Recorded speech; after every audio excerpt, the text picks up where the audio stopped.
So good morning or good night, depending on where you are.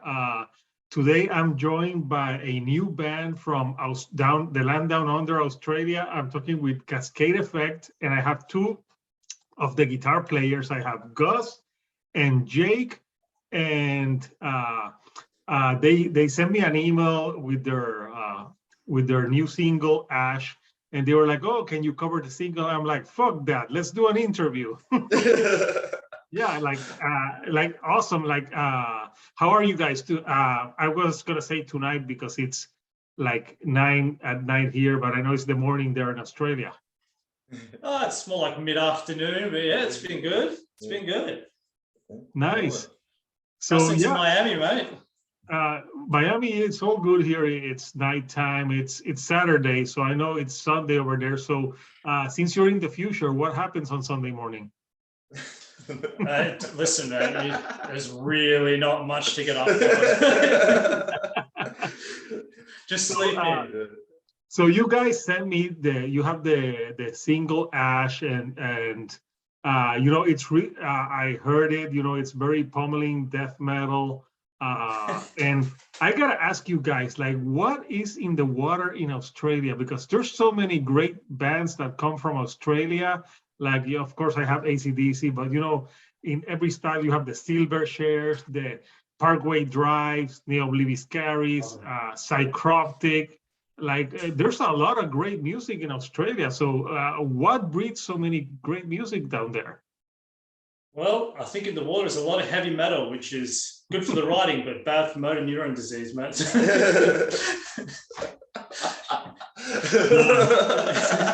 I bet. It's sarcastic Australian youth. I don't know. There's a lot of unique talent, though, isn't there? Like, really driven by Parkway Drive. My God, the effort that they put in. Probably because there's nothing to do down here. Yeah, there's also that. There's nothing to do. I don't know. I've always wanted to travel to Australia. It seems like a place that I really would like to go to someday. I mean, the country is great, but in terms of like, if you're a musician and touring, there's not many opportunities. There's not much to do within that aspect of things. I'd say. Yeah, that was a question I had. I was going to ask you, how's the metal scene out there in Australia? It fluctuates a lot. So in my experience, one of my first bands and the one that sort of toured the most, it felt like it was starting to build up, like the heavier scene. I'm not talking about like your hard rock, but more like towards the death metal side of things. In around 2010, it was really starting to build up, and then I'm not sure what happened, but it feels as though it's died down again. So it's very segregated within the major cities, I'd say, mostly. Yeah, I know you guys are in Newcastle, and Newcastle's more like it's in the east side of the country, right? Yeah. Like more down. Yeah, I was searching where Newcastle in Australia was, because I know of Sydney and other places, but so the song, is pretty catchy, and I show a lot of the artwork, and the artwork for this is pretty cool too. Here's the artwork of the single. Who worked on this artwork? So it's a guy called Koki Greenway from Indonesia, and I found him through the band Aborted. He does all the singles, and he does the t-shirt artwork for them. And I just absolutely love his style, that sort of like pastel look. So I had to get him to jump on and do this. Yeah, no, it looks awesome, and that's just the cover art for the single right now. So I would like to see what like a cover would be for an album. So for people that, obviously you're a newer band, and people that don't know you, how did the band form? Tell me a little bit about the origins of the band. I'll let Jake. So I've been playing guitar for 2 weeks, and I thought, I should probably join a band. And so I went on the internet. I've been playing guitar for 2 weeks, and I wanted to join a band. So I went on the internet and I just typed in like metal bands Newcastle, and Gus was there, and he sent me this single, and I was like, oh yeah, this is sick. I can play that. So I just went to his house, and there was like a full sort of band set up, and I had this $20 amp and this fake Fender Stratocaster I bought on Gumtree or Craigslist or whatever. Yeah, and it was just horrid. And then he sort of taught me how to play guitar, and then we went from there, I guess. Nice. Did you guys form like when you were in high school, or was it later, like in college years or something like that? No, it was about 2 years ago. Yeah. So like if you want a bit of history, this song has sort of evolved like with me as a writer, I guess, because I started writing this song for a previous band called the Dirac C, and then, well, that sort of fell apart. But I, obviously I wanted to keep the song, and that sort of drove me to keep trying to put a band together. And eventually that led to meeting up with Jake. And yeah, I guess like bit by bit, we've had a lot of members come and go through this band, but he's been a mainstay. And eventually we found Neil, the drummer. He became a mainstay, and yeah, it seems as though we've got like a bit of a solid setup now. So, and who sings in the band? Well, that would be Callum. But if you're talking about the clean singing, I do a little bit in the background as well. Nice. It's good to mix the clean singing with the harsher vocals. And something good about it is that everyone thinks that metalheads has like super long hair. As you can see, we all have. Starting to lose my hair. Now, it happens. So yeah, like I want to do something different for this interview. And since a lot of people may have not heard the song, I don't know if you've seen those videos on the internet where they do the Headbang challenge, and like you need to put a song and try to see how long you can go without headbanging. So, and you guys told me you have a friend there. Yeah, he's taking this one. No one headbangs harder than this guy. Yeah, but the challenge is not to headbang. Like you need to control yourself and try not to headbang. And see, he has the long hair. It's pretty groovy. Yeah, he's got the look of the true cabelt metalhead. Yeah, when you mentioned the hair, I was like, huh? Yeah, you got the true look, not me. I got the gap look and the and the gap look. And Gus with the Element shirt, he looks like he's like a skater, surfer boy. That's what I am. So that's nothing bad with that. So let me get the song. All right. So let's we get can this do. guy in frame. Let's try to do the headbang challenge for the song. So let's see how long you can last. He has no self-control. That's what Shay said.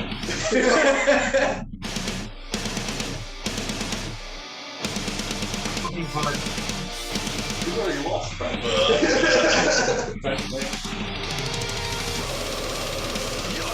Oh, it's so good.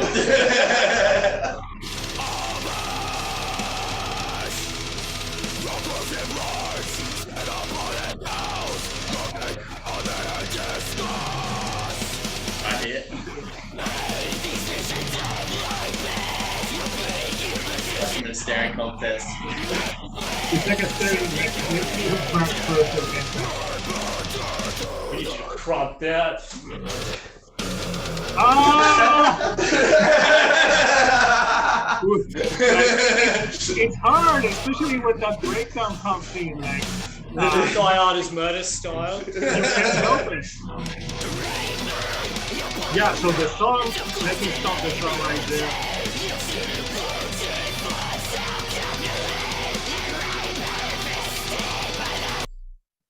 So yeah, let me tell you, that was hard. And I was like controlling myself, but my neck kind of hurts today. So I'm like, I don't want to headbang. And plus I'm over 40. When you're over 40, you don't headbang. You head nod. You go like. Yeah, you got a polite nod. Yeah. Like you stand in a concert like that, and like now when I go to concerts, I don't want to be in a mosh pit. I'm 44. I want a fucking seat. I want to fucking sit down and rest. I understand. And having some guy like break my teeth, not gonna work. So when I first started like jumping on stage, I used to headbang so low, and you can ask Lathan, my head would nearly touch the ground when I was playing. Well, now my neck doesn't like that anymore. I think I've done permanent damage, so I'm a little bit more reserved with the headbanging. You go off live. Yeah, I think every guy in a metal band should have like I'm guessing the ones that have like all the money. Like if I'm in Metallica, I would have like a chiropractor on call because like that. Oh yeah, absolutely. I just have that anyway. Yeah, all that head banging, like it takes a toll. And I remember when I was younger, I would go to shows and I would get in the mosh pit and not think about tomorrow or anything. Now I think like, no, what if I get hurt? What if it happens? So you think a lot about now stuff that you didn't think when you were growing up. So well, the term is a bangover. And the older you get, the worse the bangover gets. The bangover. Yeah, that sounds about right. So yeah, I can tell you, I listened to the song, and for that being your first song, it sounds really tight and really good. And thank you. What is the song about? That's a good question. So I originally wrote it because I'm a massive Evil Dead fan, and most of our songs, to be honest, are just inspired by some sort of schlocky 80s B horror. So Ash is obviously the titular character from the Dead series. So that's why the artwork looks like it does. That was the idea behind the song. But our singer, I think he wrote about Elden Ring. Maybe I'm not really sure. I think so. So you gave him a song. It's like, oh, the title is Ash, and he writes about Lord of the Rings. No, this is no Elden Ring the game, not Lord of the Rings. Oh, Elden Ring the game. Oh, okay. I'm not really sure. Yeah, that's important, like to know what the song lyrics is about. But it's really catchy. It's really fast and bubbling, and we can play more of the song. Like let's do like a challenge part 2, and this time let's see how long you guys last with the head banging. So let's continue here and let's see how long we last.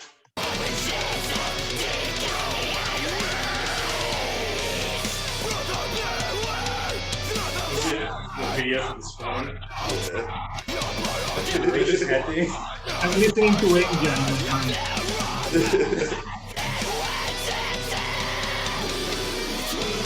This Jenny gets hard. Yeah, because usually when I'm playing it, I'm like smashing it. You know what? Fuck it.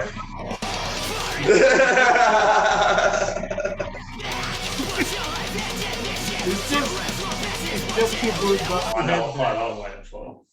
Yes. So we're doing like a live, you wanted me guys, you guys wanted me to like review the song. So we're reviewing it live, and it keeps getting like hard, like it's really pummeling all the way through. And I like this, the production for being death metal sounds really clean and crisp.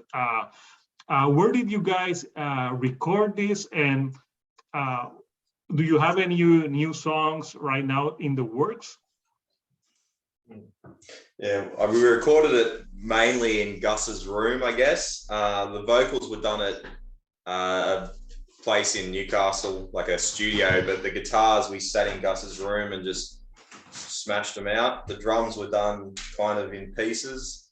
So like the drummer played it, and then another guy took a look at the MIDI, and then you took a look at the MIDI, and then it all got put together. And then, yeah, the guitars were all kind of done in a room, basically, just a bedroom. Yeah, just a Casa de Gus. Yeah. I gotta say that bedroom has some great fucking acoustics. It's like... No, my house does not have good acoustics. It doesn't have good anything. Oh. Yeah, but we're having power issues where the power was coming through the interface, and we were like unplugging things and like we're doing all sorts of stuff, but we got there in the end. So because my house is so bad with the power leakage, we actually have to record at specific points in time. So why? Because the power goes out? Sorry? The power goes out? No, the power doesn't go out. So the power leaks into the recording. You get that buzzing sound. Oh yeah. So I'd be there recording, and then if that would start, I'd just have to stop and then just pick it up another day when it went away. So it's a long process recording at home. And you guys, are you working like on an EP first or a full length album? Because I've talked to a few bands now, and like now the thing to do is like do like me like put a song now, put a song in like a few months, and then do like an EP. Or are you guys working? That's the plan. Like your plan is to put a few songs in EP and then eventually do a full length. I'm not sure about the EP or the full length. We're not. So what we're going to do now is we have probably all up at more than an album's worth of material. I think maybe coming into like probably 2 albums worth of like raw material. In terms of songs being done, I don't know, maybe there's like 6 or 7 ready to go that just need some fine tuning. Nice. The plan is at the moment we've started pre-production for the next single. And then I don't know if we'll do an EP or an album. We haven't really talked about that yet. Yeah, just take your time and building the audience. What can we expect from the new song that you're going to be working on soon? Is it going to be on the same vein or less headbanging? No, it's not less headbanging. Nah. It's kind of starts off with like that big doom, long, drawn out. Are you gonna? It's a bit more atmospheric, I'd say, in parts. But then if you like the Black Dahlia murder, if they were to have a child with aborted, that is like the bulk of the song. Yeah, the Black Dahlia murder, when I think of death metal bands, they were so great. I actually got to see them live 2 times. I got to see them on the Ozfest 2005, and then I saw them in Puerto Rico. I'm originally from Puerto Rico, so I'm from an island. Only that you're from a very huge fucking island, like, because they call it an island, but well, Australia is a country that's an island because it's surrounded by water. So technically, it is an island. But technically, but you come here, you don't feel like you're on an island. No, because if you live like in the middle of the country, like you're far. But yeah, it's just huge. I was like Googling how big Australia is, and I think in countries it's number 6 or 7, and that's big. I think the biggest one is Russia because it's got so many areas. But yeah, like it's impressive how big Australia really is when you see it that. So your band, what are your main band influences? Aborted, Black Dahlia. Yeah. Die Art. Fit for an Autopsy. Yeah. They're so great. Yeah. Dude, aren't they just? That new album is so killer. Yeah. It's kind of hard to say though, because those are always like, they're good. They form a good basis of like the music, I guess, in terms of influence. But then when I write things, I'm mostly inspired by like physical artwork, or I'll hear random things in movies. And that's what really makes me start thinking about writing a song. It's not so much listening to other bands. That's more purely for enjoyment. So. Yeah, well, I hope it's good movies. I hope you're not watching like a chick flick. And then I do that too, yeah. Can't say it inspires this music very much. Like, I hope you're not like watching like How to Lose a Guy in 10 Days and you write like How to Lose a Band in 10 Days. 10 Things I Hate About You. Album. Classic. Or some shit like that. You're killing me here. Get in, Lizard. We're going shopping breakdown. Yeah. So in terms of like, I have a question, like a curveball here for you. What is your favorite non-metal album and why? I like Del Israeli Gears by Cream. I think that's just like Eric Clapton just killing it. Yeah, that's probably my favorite one. And just the artwork that went with it and all that sort of stuff. Yeah, just a piece of time. I'm going to grab that curveball and just throw it back at you with the wrong answer. I don't have like a favorite album, but I'd say my favorite non-metal artist, guitarist, and just yeah, my favorite artist of all time is David Gilmour. Like, Oh yeah. that's I wish if there was one guitarist that's my desert island player, that'd be him. So. Yeah, I wish I could see him, but I'm actually seeing in August Roger Waters is coming to Miami, and I had those tickets. Like I bought those tickets in 2020, and obviously it got canceled because of the pandemic. And I'm like, please, Roger Waters, don't die. Don't you do it. Like, let me see you in the concert. Then the day after, you can pass away. But please. I think he might feel differently about that. Yeah, no, I'm kidding. I don't want him to pass away. But when you think about it, because Roger Waters is in his 70s, but at least he's in great shape. Because I don't know if though. Yeah, have you guys seen Ozzy Osbourne lately? Yeah, but he's looked like shit since he was in his 30s. He's still going. He might die. He looks like The Walking Dead. Like he is The Walking Dead. I think Keith Richards would disagree with you there. Yeah, but he actually goes and lives like a healthy lifestyle now, which blew my mind. Keith Richards, every time that someone dies, he absorbs their energy, and that's how he keeps on. Yeah, that actually makes sense. Also, yes, I think like the heroin probably is helping keeping him up. That probably keeps him.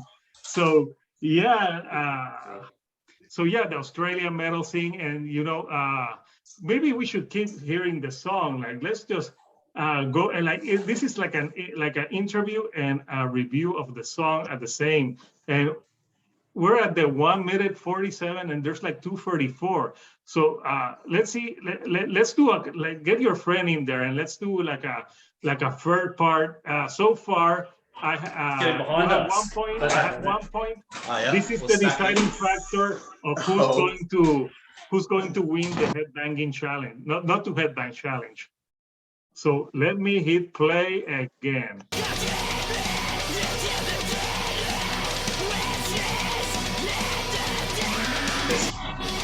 Dude, that's the bit.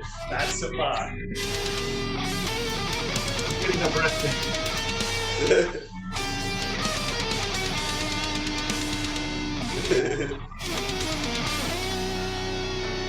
That's a killer guitar right there. Is that you singing the main part? It's me in the background. You have a lovely voice. The India would approve. Oh, thank you. I think Callum's the one with the good voice. I'm just in the back. I'm joking. If you want some trivia, this is Sum 41 inspired and Mastodon. Yeah, I like that part because it gives it a different feel from the Mastodon with the melody.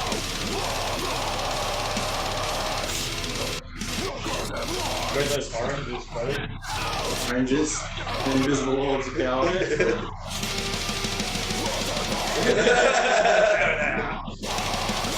It's hard.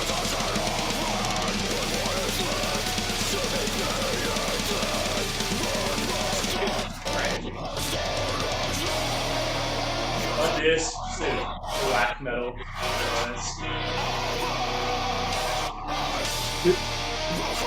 I really love this part. Yeah. The big ending.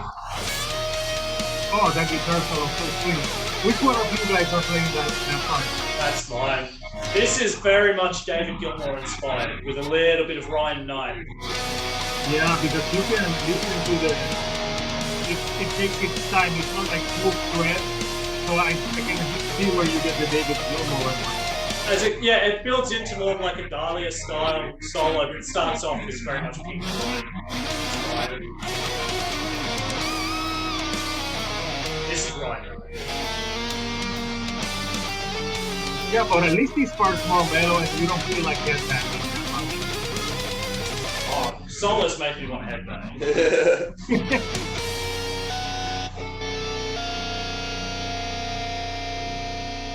So in this round, we're even because no one headbanged. So we got through the headbang challenge and we got to listen to the whole song. And you know what?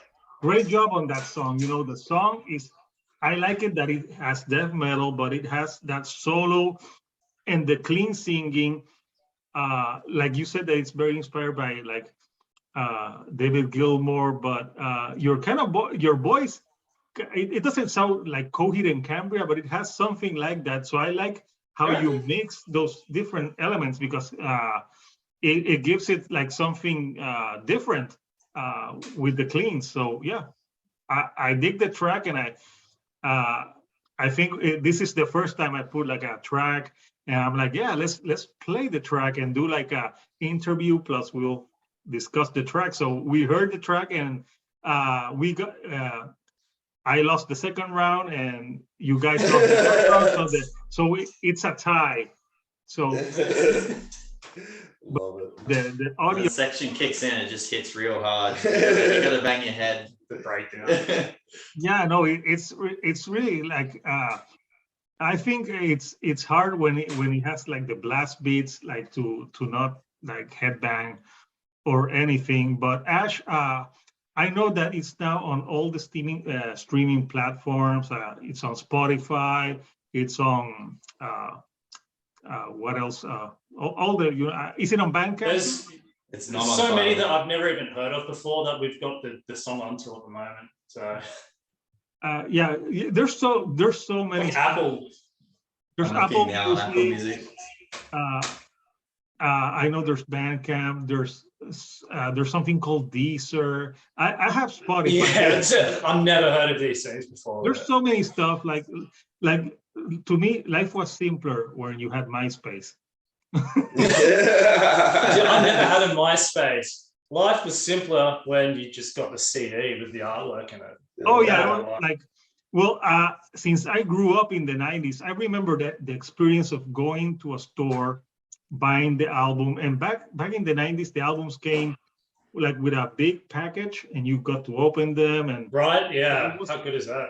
and it was like an experience. And sometimes I think there were record stores that would have they would open at 12 midnight. So when the big album was going to come out, you had to go do the line, get the record, and they only put singles. But nowadays, you know, it's everything so streaming. So yeah, I collect vinyl. I didn't have vinyl growing up, because growing up in the 90s, nobody had vinyl. It was all about CDs. Yeah. But now vinyl has made the comeback, and it's great. But I have nothing against streaming either. But you know, I think it's a way to get your music out there quicker. But yeah, well, you can get to a broader audience as well. Like it's great for a band like ours where at the moment we're not even playing shows, so it's a way for us to get the music out. But there is something about like physically having a copy of a band you love, a random band, that I just really I enjoy the visceralness of it. Like I have random vinyl as well, but I have a bunch of CDs, and it is part of the experience. You open it up, you see the artwork, and then in the vinyl they have like a full breakdown sometimes of the band, the story behind the creation of the songs or the album itself. It's all part of it, which I really enjoy, and I feel like that's missing now. But I mean, streaming works for us. It's it's a very, very handy way. Look at a Mastodon CD. You open it, and there's art on the inside, and the book's also full of art and stuff as well. Exactly. Yeah. It's nice. Or like Tool albums, stuff like that. So I have you know that you remember back in the 90s, ska bands had like a guy that danced. Your friend in the middle, you could have him his only job could be to headbang on stage. That is his only job. He's not employed anywhere else. Like because I remember in the ska bands there would be like 10 people in the band, and they had one that just danced. I'm like, I wonder how much dances in the background. I wonder how much they pay the guy that just dances. Like, or if you're talking about what are their names again? Well, back when Dirac was on, it used to get me just to get people to mosh. So I'd jump in the pit and get everyone to start moshing. Yeah, he was like our MC psych up man. Like, yeah, you could go into the pit and start it. Yeah, because I knew all the breakdowns and stuff were. So yeah, like the mosh whisperer, and start and like get in there. A bit less subtle than the whisperer though. He was just there. God damn it. And yeah, that would be hilarious. So, I'm really glad that you guys emailed me and I listened to the song. I'm like, no, let's talk and like let's play the song because it's been really fun chatting with you guys. And if your other songs are as good as this one, yeah, it fucking kicks ass. So I'm assuming the plan is to put those songs out and maybe start getting your feet wet, do a little bit of shows, right? The shows are a bit up in the air. Like, I love the idea of getting back on stage, but in this band, we're filled with people that are very much into their careers already. They're busy. Our singer just doesn't want to get back on stage. I'm not sure if that's gonna happen, but we are definitely going to be hitting it pretty hard in terms of releasing. Does your friend sing? This guy? Yeah. Yeah, a little bit actually. I want to get him off the Queen singing. Yeah, I can do Queens. I can't. There's a lot of people after the pandemic, that they don't want to go out there and that fear. But yeah, I think this music live, I could just hear that breakdown and the pit just going wild for it. And wouldn't that be something? So guys, I want to thank you for taking some time, to talk with me and indulging me and doing the headbang challenge to do something different. And people, you can Cascade Effect is a death metal band from Australia. You can stream their single Ash and hopefully more music coming soon. I think for people who like death metal and that type of music, like you will like it. And like if you haven't heard the song, you just heard it here. So go fucking hear it now. For what I'm gonna do is I'm gonna post a link to because I on YouTube you have that video for the song, which is with the cover art with the artwork. I'm gonna show the artwork one last time because the artwork is so good. So the music video in YouTube has this artwork, and the artwork moves. I saw it, and it's really cool how it moves. And there's like the zombies going to the house and shit. So yeah, it's like I didn't play with that because I think when you try to play like YouTube videos, it gets like clunky and slow. But I'll post the link so people can go and watch that video because it's really cool. And I love this artwork. I'm telling you, that artist is really good. It's really great artwork. I love the details. I love the colors. And yeah, really good. So people, there's some great music out there. You just need to go and find it. And it's great to help these upcoming bands. So because, like people tend to grab onto the old bands, but you know what? They're gonna retire soon. Slayer already retired. Neil Diamond. So we need new bands to pass the torch of metal. So guys, I hope you have a great day in Australia, and I hope to when you guys have the other songs, send it to me so I can hear it, and I would love to hear more music from you guys. So until next time, this is Hector, the Shield doing a couch, and I'll see you right here on the couch. Thank you and good night. Muchas gracias, Hector.